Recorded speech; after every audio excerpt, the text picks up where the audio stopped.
A brief introduction, before I get a why we're here. That short out front, the little man, what looks like he just might have a Napoleon complex, that's me. I work for Mr. C. In fact, I'm upper management for his little corporation. He's the most cutthroat, ruthless businessman on the East End, and I'm his #1. My name is Ted. Most call me Ted E. Bear, because when I show up, my disposition is so comforting and cuddly. That cheery chap behind me is Horace. He's my right-hand man in quality control and specialises in loss prevention. Horace doesn't say much, and when he does, he don't grasp a comprehensive fuckblown for his teeth. But he's highly effective, and that's why we keep him on the payroll. Now the reason we're here.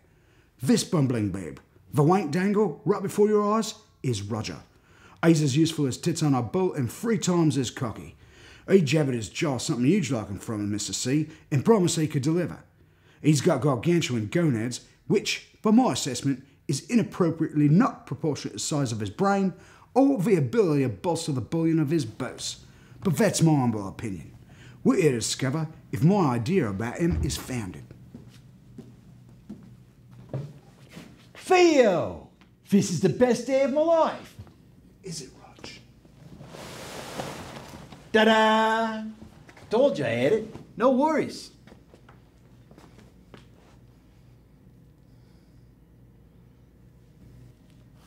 Would you look at these bloody things? How, in the name of the Queen's Airy Never regions, could you even think about spending a single crumb of a boss's bread on this shite?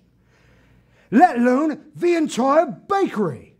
Only slightly used. And if you get 60% off the lot, you'd have to expect it to have a bit of wear. That should go without saying, if you know what I mean.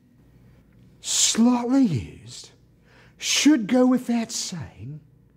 And what should be and what is are 2 totally different things, mate. For example, you should have known that already. They even work? Of course they work. I tested one. Fairly a bit tarnished. A bit tarnished? Are we cracking wise? You think this is a joke, do you? A bit funny? Right sight, you'll be tonight. You keep on letting them like this, you'll end up dirt deep in a pot with nothing to do. The hell did you just say, Horace? Yeah. I didn't understand a single syllable of your blathering mince about, but he's right, you know. If Mr. Chappersmore finds out what you've been doing with a single quid of his stack, he'll chop off your jobbly wobblies and sell them to some Tojo blokes to play ping pong with. After which, they'll deep fry them and dip them in tintsuyu to enhance some sort of lacking virility. Now does that sound like a nice time to you? Well, it's certainly no holiday in Piccadilly. I'm glad we finally agree.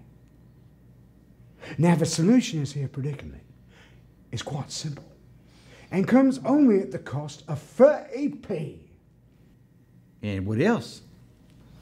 A bucket and a mop, you nunts!